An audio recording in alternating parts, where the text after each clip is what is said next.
Okay, everyone, it's time for another writing lesson. I know many of you have already finished your first story. A lot of you actually have already finished the second one, which is great. You need to be writing every day. And it's a really good idea to write right after you read something, especially if you read something that was interesting, that had some words that you liked, or had an idea that might help you make your story better.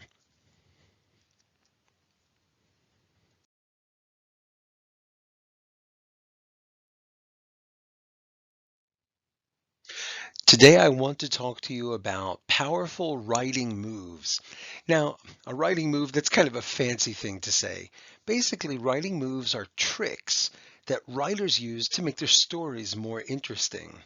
And there are some tricks that you can use to make your stories better and more interesting. Of course, I want to read everything you write, but maybe you can improve your stories so that other people would want to read them and then read everything else that you write too.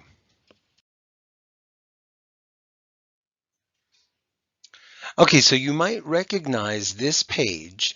This is the opening of Owl Moon, which we've talked about a lot. We've read it. And this is what we call a mentor text. And a mentor is a kind of teacher. We keep going back to this book because the author puts so many good things in there that we can use. She has so many good writing ideas that make her stories so good. So we're going to see what she does so that maybe we can do them too. So even though we've already read this, let me read it to you again. It was late one winter night, long past my bedtime, when Pa and I went owling. There was no wind. The trees stood still as giant statues, and the moon was so bright the sky seemed to shine. Somewhere behind us a train whistle blew, long and low, like a sad, sad song. Okay, this is the opening of the story, and what's interesting about it is that there is almost no action. Really, the only thing that happened was that a train whistle blew. The author mentions that she and Pa went owling, but she hasn't really talked about it yet. That's something that's coming up. She tells us that it's late one winter night, it's past her bedtime, there was no wind, the trees weren't moving, they were still as statues. The moon was bright, the sky seemed to shine. All of those things help us feel like we're there. She's creating the setting. There's really no action. So this is a writing move that you can use. Take your time to write about the setting. Make us feel like we are there. Okay, when you're writing your story about something that you went through, you know what it felt like because you were there, but we weren't there. So take your time. Talk about what it felt like, what it sounded like, what it looked like. Everything you can. You've got plenty of room. If you need an extra page, I'll send home the paper just so you can work on the setting. Okay, it's a very good craft move, a very good writing move, and a lot of the best authors do it.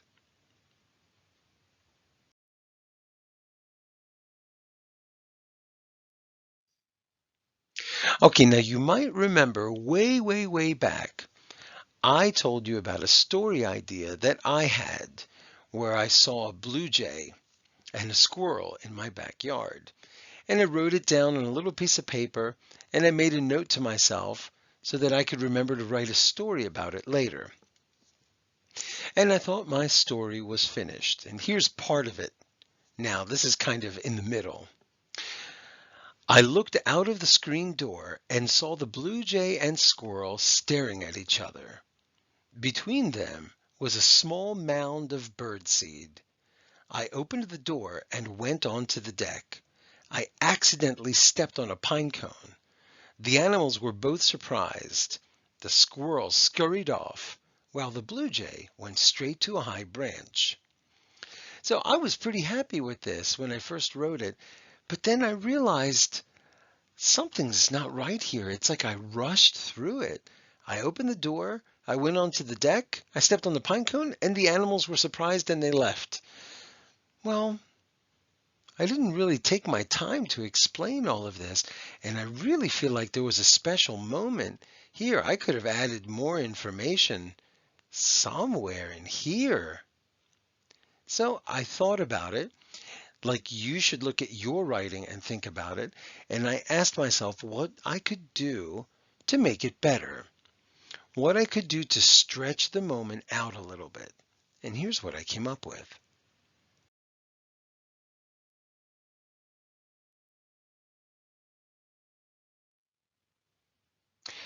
Now let me read what I have. You see all that writing in blue. This is what I added. This is the moment that I stretched out.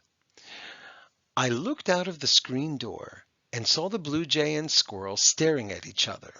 Between them was a small mound of birdseed. I opened the door and went onto the deck. I was barefoot because I didn't want to startle the animals.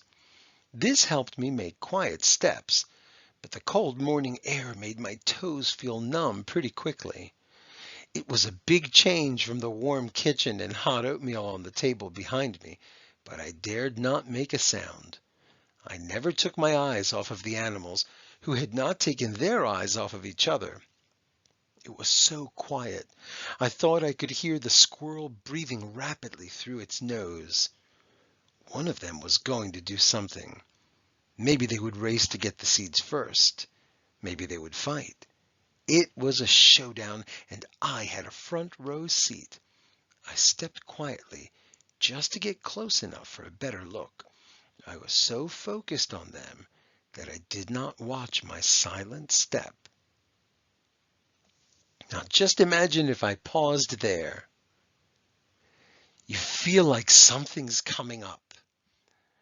Don't you feel like something is about to happen, but I haven't told you yet? Okay, so if you go back up to the black text, I opened the door and went onto the deck. I didn't tell you what happened after that just yet. I told you that I was barefoot, that I was making quiet steps, that the morning was cold and my feet were numb, but the kitchen behind me was warm and the oatmeal on the table was hot, and the animals were just looking at each other. I'm building up to this moment. Something is about to happen. So now I'm going to start from the last blue sentence. I was so focused on them that I did not watch my silent step. I accidentally stepped on a sharp pine cone and yelped in pain. The animals were both surprised. The squirrel scurried off while the blue jay went straight to a high branch. Okay, so I took my short writing, which was all the black text that we had seen on the previous slide, and I added this blue text to make the moment seem longer, to add more detail, to make you feel like you were there too. Can you imagine being inside where it's warm and you're eating something really warm, and then you go outside and it's cold and your feet feel a little numb and you're trying to be quiet? Okay, that's the feeling that I wanted to share with you. So this is what you can do also.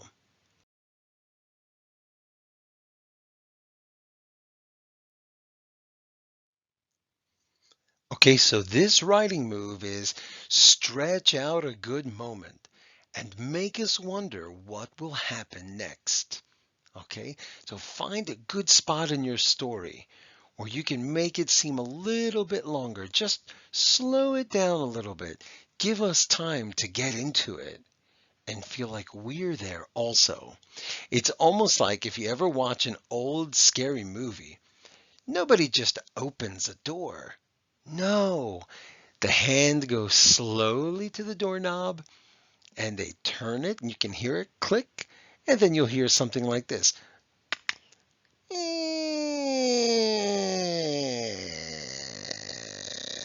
Okay, the door creaks open, and they do that on purpose.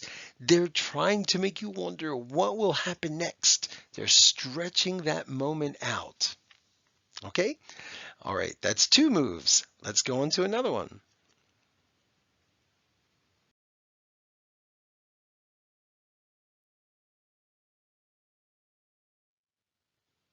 Okay, let's take a look at one of the other things that can be done to improve our writing. Look at this here. Hurry up, Francis said. I was standing on the ocean shore. My bathing suit was as red as a tomato. I was scared. Come on, she said, and swam out farther. Well, all of the words are spelled correctly, but this sentence here, my bathing suit was as red as a tomato, doesn't really have any connection to this story that I want to tell. It's kind of weird that I would say this. So let's try something else. Hurry up, Francis said. I was standing on the ocean shore. I was scared. The waves towered above me like steep snow-capped mountains. Come on, she said, and swam out further. See how I changed that bad red sentence and I put in something that was more appropriate, something that fit my story better? That's what you want to do too.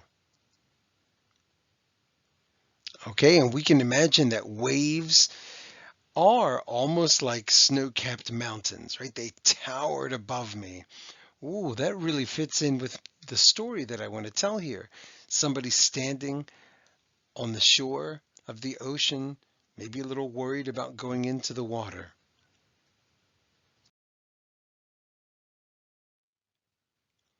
So make sure you make a good comparison.